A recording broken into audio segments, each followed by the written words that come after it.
Jadi kita lebih ya seperti saya bilang kemarin yang di video sebelumnya tuh kita lebih mawas diri, lebih mulat sariro, lebih tepo sariro. Nah, dewi ngomong nih wong dia kira-kira omongannya dewi nglarani atine wong ora iki dipikir. Karena apa? Kita bisa bermain dengan drama kita, tapi kita tidak bisa bermain dengan karma kita. Karmane sing gawe sapa? Ora wong liya awake dhewe.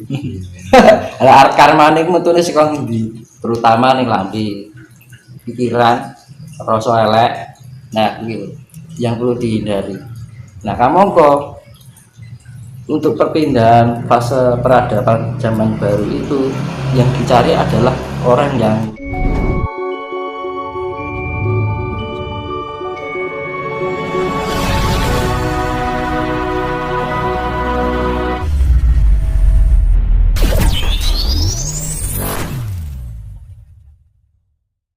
Oke.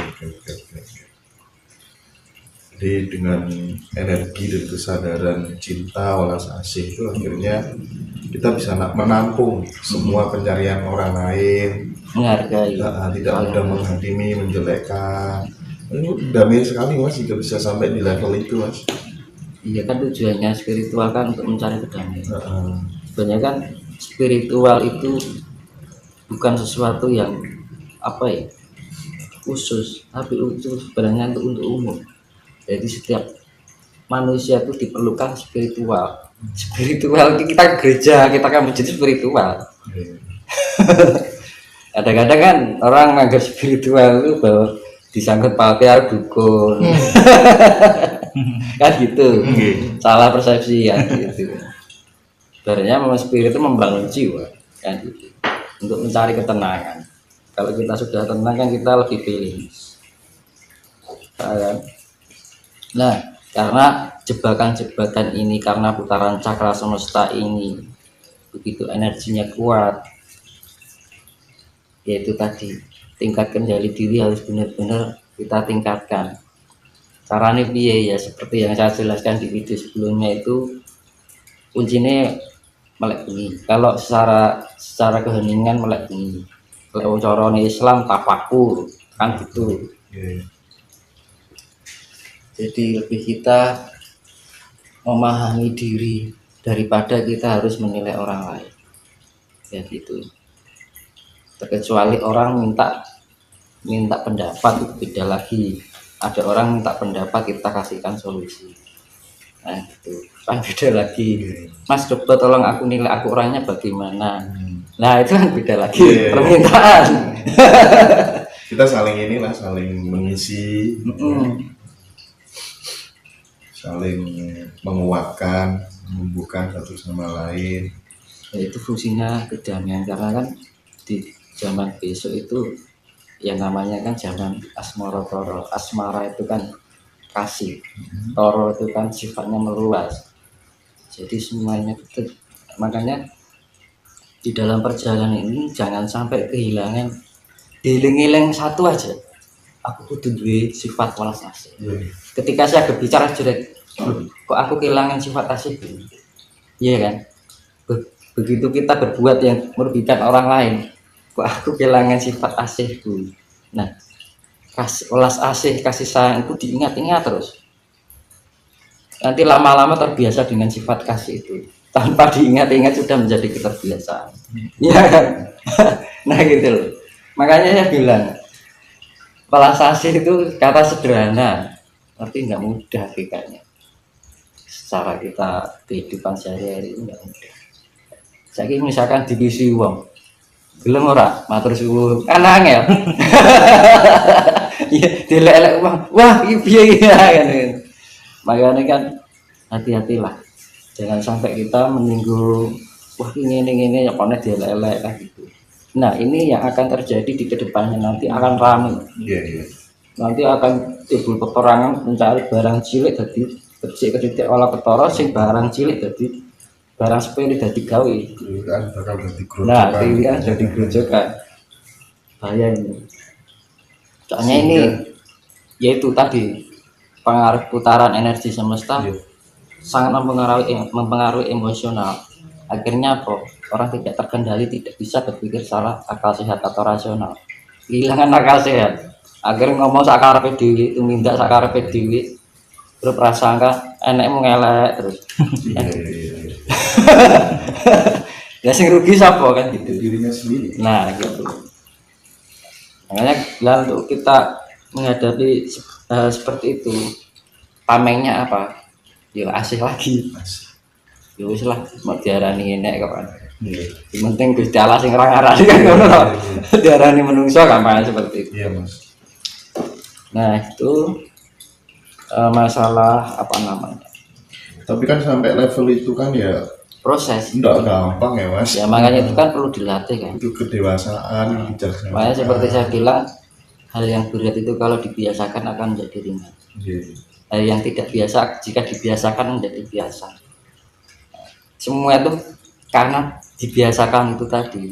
Kalau kita nggak mau membiasakan, kalau nuruti karet, mantul ego ya sampai usia kapanpun orang itu nggak ada perkembangan. Karena gitu, di mana orang meletakkan ego,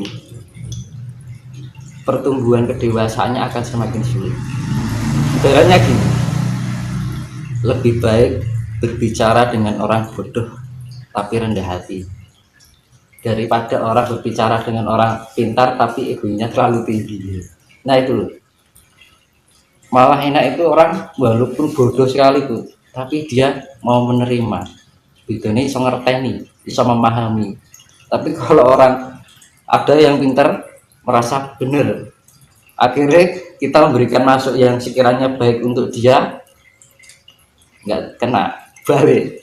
Jadi dia malah sibuk mengkomparasikan, membandingkan pencapaiannya dengan orang lain.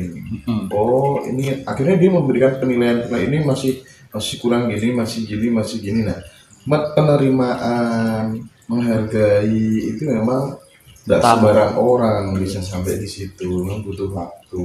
Iya, makanya proses itu dibiasakan gitu, dilatih terus. Tapi tujuannya apa tuh kalau nggak untuk kan kedamaian itu tidak dari orang lain tapi dari dalam diri kita sendiri. Sing lakoni ya dhewe, sing untung ya dhewe kan.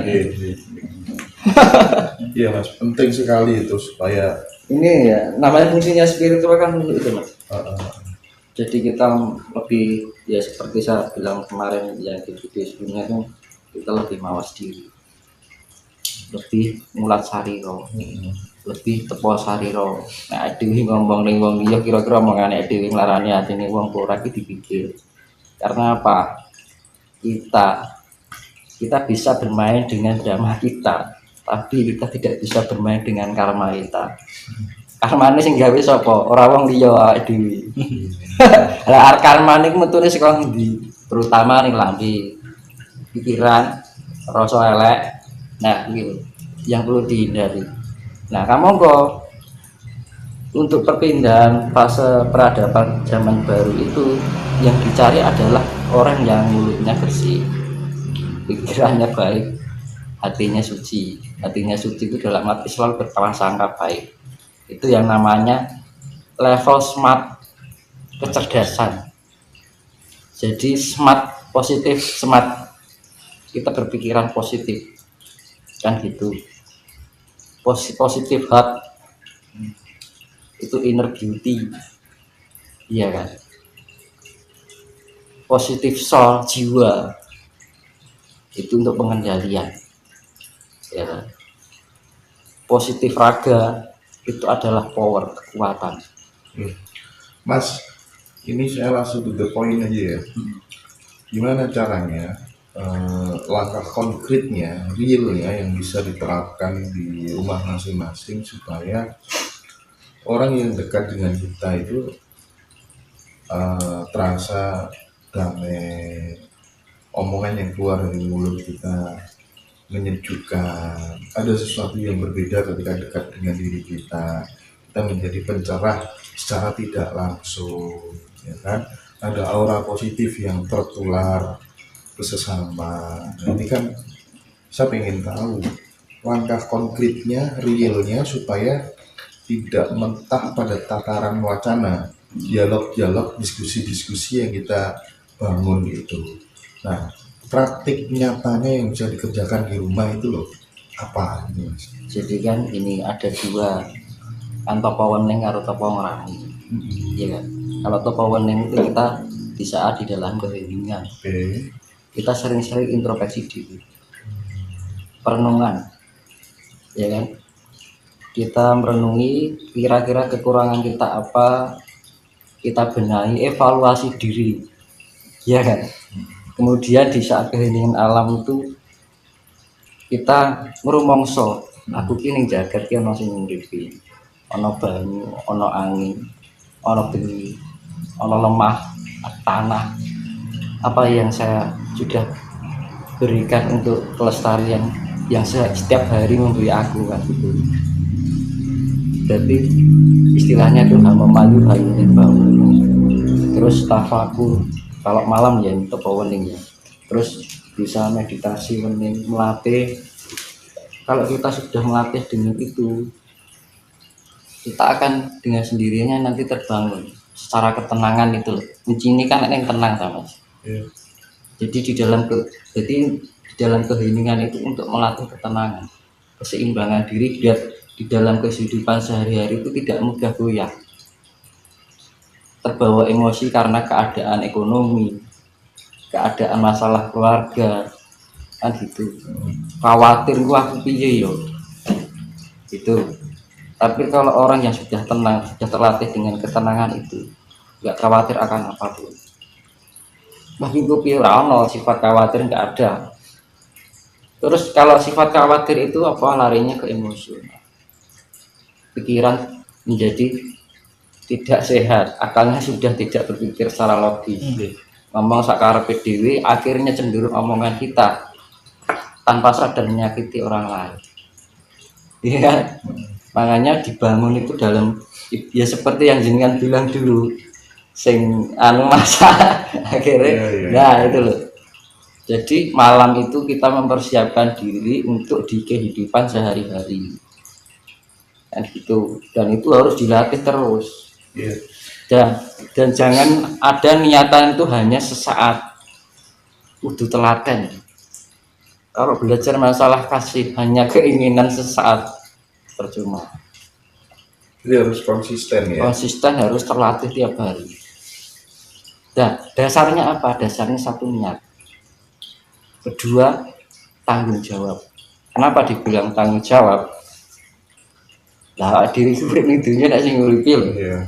Saat di tujuan urip kon ngopo wis mosok kon mangan turu ngising kan ora mungkin kan. Paling gak kita bermanfaat untuk alam ini. Sehingga iki urip Pak Ade sapa kan itu. Ya. Lah itu rasa rumangsa itu tadi. Ya tak? Terus rasa tanggung jawab itu tadi. Misalkan orang puasa beda. Misalkan orang laku puasa 1 hari sampai 40 hari. Ya, karena ada keinginan sesuatu mungkin ya. Itu habis itu balik nih padha wae. Tapi kalau melatih ketenangan diri untuk pencapaian kedamaian dan kasih sayang itu tadi kan yang namanya ketenangan, kedamaian, kasih sayang itu satu paket, pasti itu terjadi. Kalau kita sudah tenang pasti kita menemukan kedamaian. Bisa kita menemukan kedamaian, kita mempunyai pribadi yang penuh kasih sayang atau welas asih. Itu pasti. Jadi kalau kita mendapatkan terpaan omongan orang gitu, mungkin kadang-kadang kita terbawa. Tapi baru minggu langsung respon, oh ya wis lah gitu kan. Omong-omongannya wong kan gitu, Jadi seperti itu. bisa disimpulkan begini. Parameter orang yang sudah selesai dengan dirinya sendiri itu dia tidak akan pernah terbang ketika dipuji dan dia juga tidak akan merasa tumbang saat dicaci maki. Nah itu. Nol. Iya nol. Jadi gini, nanti saya perjelaskan masalah secara ilmiah ya. Itu nanti berkaitan dengan proton, elektron, neutron. Nah ini jadi saya bahas ini kan pertama ini menyikapi kondisi alam semesta yang tidak stabil, tidak kondusif ini kan kudu pinter-pinter aja beradaptasi dengan keadaan lingkungan alam. Nek ora pinter-pinter ya wis mas, gitu kan. Urung niku nek enek wabah dengan sekian, oh toh kita nggak terjaga, akhir lengah. Karena menghadapi virus itu juga kita juga perlu ketenangan juga. Ketenangan juga itu melatih imun kita. Aku pikirannya was-was, gerak jantung itu kencang. Jadi sel-sel tubuh ion kita tidak bisa berfungsi secara bagus. Distribusi darah ion yang sel dalam tubuh kita itu tidak bisa berfungsi dengan bagus. Akhirnya kondisi itu drop.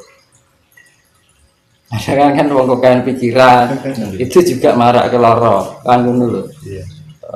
Cepet tuwek iya kan itu kurang santai. Kan ngono. Berarti wong ki sing tenang kan ngono. Gitu. Ya tapi sebelum dilanjutkan Mas,